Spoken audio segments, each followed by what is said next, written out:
Hello class and students, आपका बहुत बहुत स्वागत है दोस्तों। तो दोस्तों ये है कि अभी तो फिलहाल मेरे पास यहाँ पे 3 आवर्स के अंदर अंदर जो है आपका आंसर अभी नहीं आया है। ठीक है, इसका रीजन तो मुझे नहीं पता है दोस्तों, पर ये है कि मेरा यहाँ पे फर्ज ये है कि आपको इसका एक्सप्लेनेशन देना। ठीक है दोस्तों, इसको आप एक बार चाहो तो पहले खुद से भी ट्राई एक बार मतलब आप जरूर करिए, उसके बाद जो है ये सोल्यूशन देखिए। तो दोस्तों स्टार्ट करते हैं यहाँ पे इस क्वेश्चन का एक्सप्लेनेशन बिना किसी देरी के।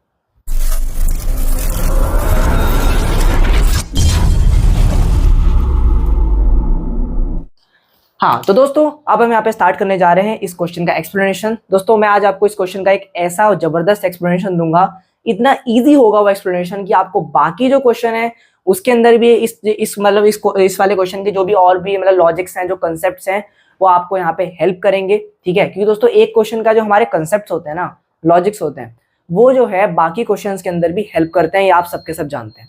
तो इसलिए एक ही क्वेश्चन को दोस्तों अच्छे तरीके से यहाँ समझ लीजिए ताकि आपको और भी क्वेश्चंस के अंदर हेल्प मिले। तो दोस्तों स्टार्ट करते हैं यहाँ पे अपनी ट्रिक से। ठीक है दोस्तों, यहाँ पर जो है मैंने यहाँ पहले से आपके लिए यहाँ लिख के रख लिया है कि i is equal to i1 plus i2। ठीक है, ये मैं आपको भी समझाऊंगा क्यों।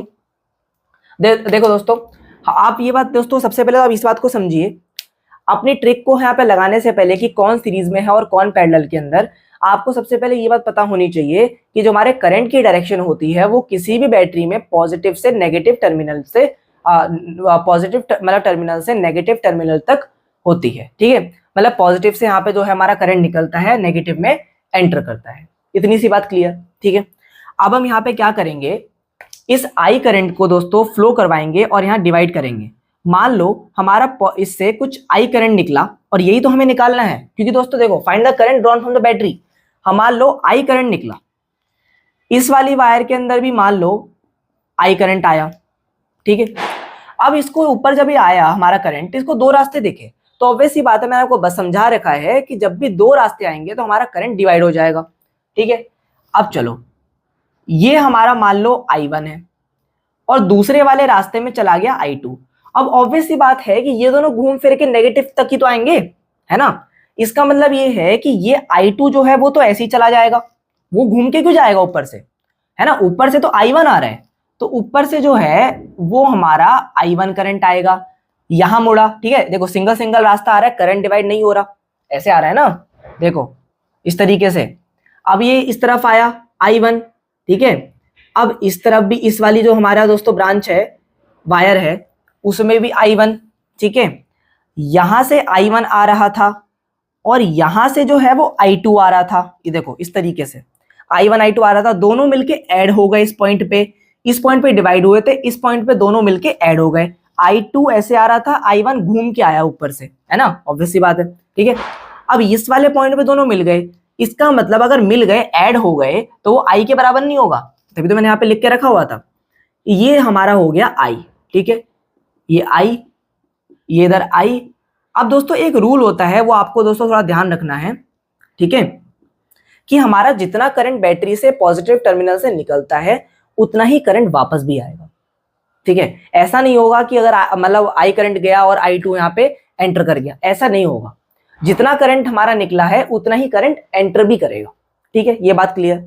अब आप जरा ध्यान से देखो, मैंने आपको अपनी ट्रिक के अकॉर्डिंग ये समझाया था कि जिन रजिस्टर्स के अंदर सेम करंट होता है, किन किन में, मान ये अब एक काम करता हूं, थोड़ा सा इसको और ज्यादा इजी करने के लिए आपके लिए मैं इनको ना नेम दे देता हूं। मान लो इसको मैंने जो है इसी को दे देता है R1, मैंने इसे R2 दे दिया, इसको R3 दे दिया, और इस वाले रजिस्टर को मान लो मैंने R4 दे दिया। ठीक है, अब यहाँ पे अंडरस्टैंडिंग के लिए मैंने ऐसा करा है। अब आप जरा दोस्तों ध्यान दो, R1, R2 और R3 इन तीनों में सेम करंट है, I1 I1 I1। इसका मतलब मैंने आपको ये समझाया था कि जिन हमारे रजिस्टर में सेम करंट होता है वो हमारे जो रजिस्टर वो सीरीज में होते हैं। ठीक है, मैंने आपको ये बात अच्छे से बताई थी। तो हम यहाँ पे सबसे पहले क्या करेंगे, सिंस लिखेंगे यहाँ पे दोस्तों R1, R2 एंड R3। ठीक है, R इन सीरीज। ठीक है, ये हमारे जो है सीरीज में, क्यों मैंने आपको समझा रखा है ट्रिक के अकॉर्डिंग, क्योंकि तीनों में सेम करंट है। अब ऑब्वियस सी बात है सेम करंट है तो यहाँ पे हम डायरेक्टली ऐड कर लेंगे। अब इसकी जगह हम क्या करेंगे ना, देखो अब ये जो हमारा सर्किट है ये कुछ ऐसा दिखाई देगा, ये इस तरीके से। दोस्तों थोड़ा सा हमारा लेंथी क्वेश्चन है, इसलिए मैंने इसके लिए आपको अलग से एक वीडियो यहाँ तैयार कर दी थी ताकि आपको समझने में कोई भी प्रॉब्लम ना आए। अब इसकी जगह जो है हम यहाँ पे एक रजिस्टर लगा देंगे, ये वाला तो R4 ही रहेगा, ठीक है। ये इस तरफ गया, ये पे हाँ यहाँ पे दोस्तों हमारी जो है बैटरी रहेगी।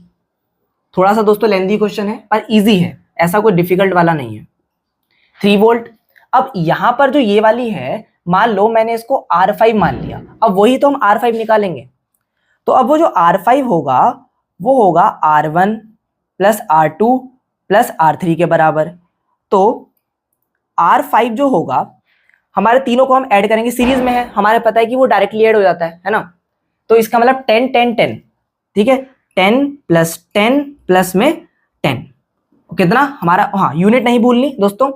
तो हमारा R5 की जो वैल्यू आई वो आई 30 ओम, ठीक है।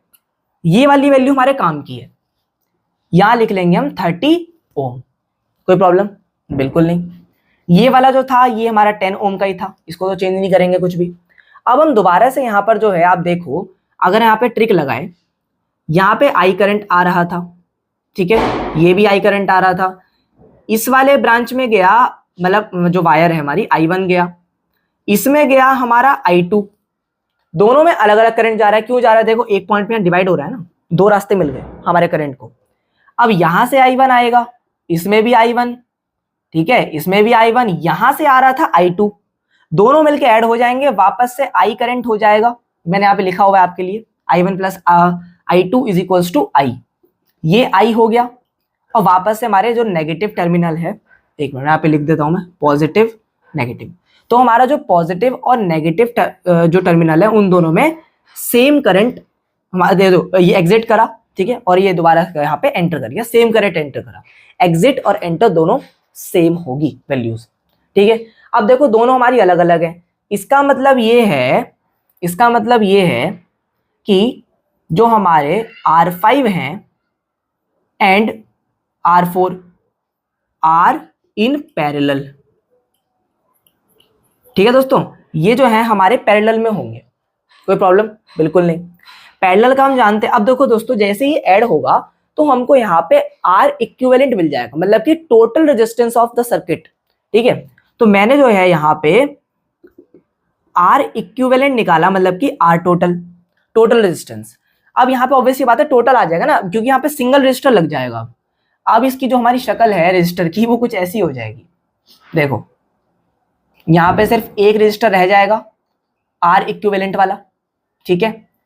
ये हमारा ऐसे इधर जो है बैटरी लगी हुई थी, ये पॉजिटिव, ये नेगेटिव, 3 वोल्ट।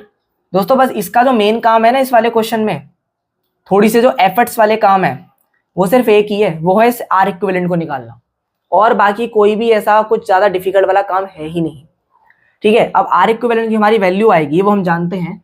हाँ ऊपर जो है, एक सेकेंड, यहां पर जो है ना, ये हमको 1 अपॉन में आर इक्विवेलेंट लिखना पड़ेगा, क्यों, क्योंकि हम यहाँ पे पैरेलल में ऐड कर रहे हैं। ये बात तो बिल्कुल क्लियर है, हम यहाँ पे पैरेलल में ऐड कर रहे हैं।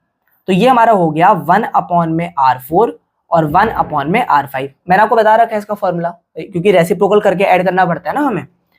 अब ये हो गया हमारा, देखो जरा, इसकी वैल्यू थी 1 अपॉन में 10 और प्लस में 1 अपॉन में 30, ठीक है। अब दोस्तों यहाँ पे एलसीएम लेंगे, क्या आएगा बताओ जल्दी, ऑब्वियस ही बात है 30 आएगा।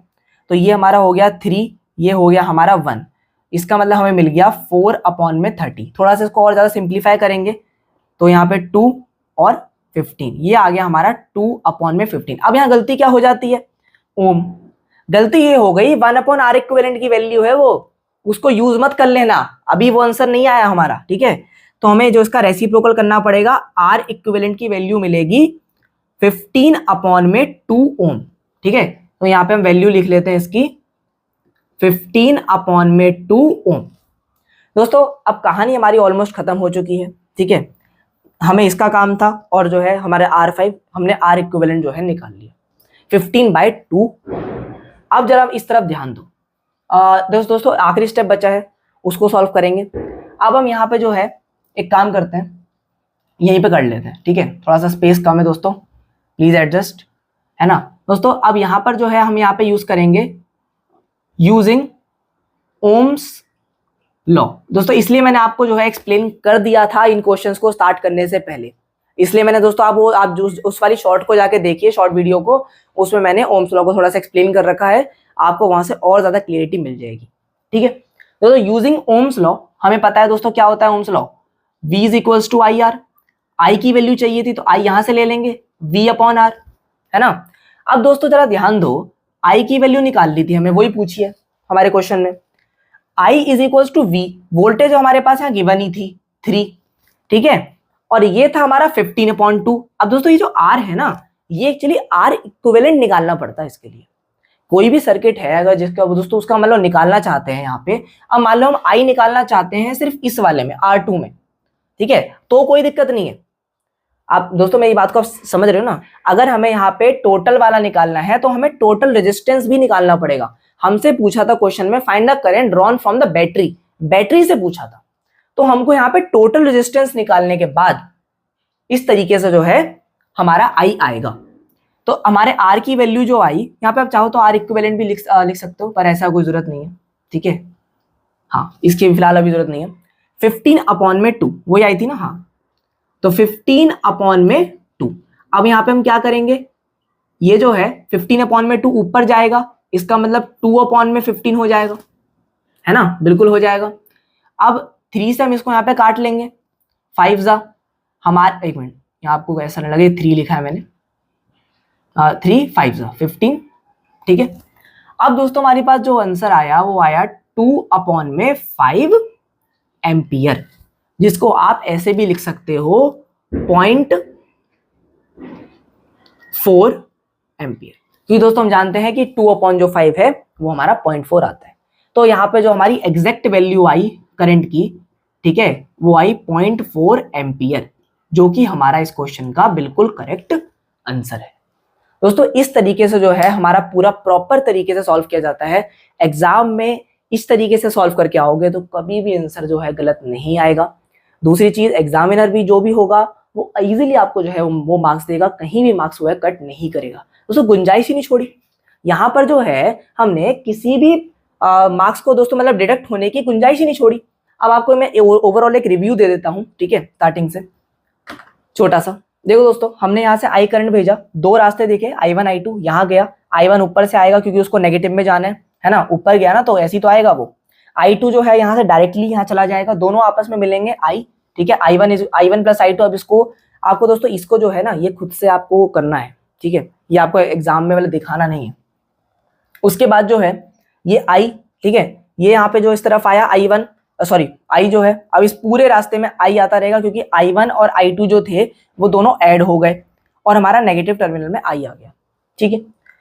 हमने ये देखा कि तीनों में R1 R2 जो R3 थे उनमें I1 था, तीनों हमने जो है डायरेक्टली यहाँ पे ऐड कर दिए, 10 10 10 हमारा 30 हो। अब फिर उसके बाद हमने देखा कि इन तीनों की जगह मैंने एक लगा दिया, R5, उसको मैंने R5 मान लिया कि वो R5 है। R4 और R5 जो है वो पैरेलल में, क्यों, क्योंकि जब यहाँ से हमारा करंट आया डिवाइड हुआ, दोनों में अलग अलग था करंट, जब भी अलग अलग होता है करंट तो हमारा वो पैरेलल में होता है ना, तो हमारे पैरेलल में थे। पैरेलल वाला फॉर्मूला लगा के हमने उसका जो निकाला R इक्विवेलेंट, क्योंकि अब इन दोनों को जोड़ने के बाद एक सिंगल रजिस्टर आ जाएगा, और जब सिंगल रजिस्टर आ जाएगा तो ऑब्वियस सी बात है कि वो हमारा R इक्विवेलेंट ही होगा, क्योंकि हमारा पूरा टोटल रेजिस्टेंस आ गया ना। हमें सारे रजिस्टर की जगह एक लगाना होता है, वो होता है R equivalent, R total resistance of the circuit. अब दोस्तों ये हमारा आ गया। अब हमने यूजिंग ओम्स लॉ का यूज करके नॉर्मल सी कैलकुलेशन है, ठीक है, उसका सॉल्व करके हमने अपना आंसर निकाल दिया, आई की वैल्यू, बस इतना सा काम करना था। पर यहाँ पे जो मेन काम था वो इतना सा यही था, पर जो मेन जो एफर्ट्स वाला काम था वो ये था। और दोस्तों मैं आपको यहाँ पहले ही बता दूं, आपसे भी सीबीएसई बोर्ड जो है यही देखना चाहता था कि आप इसको सही निकालोगे या नहीं, क्योंकि ओम्स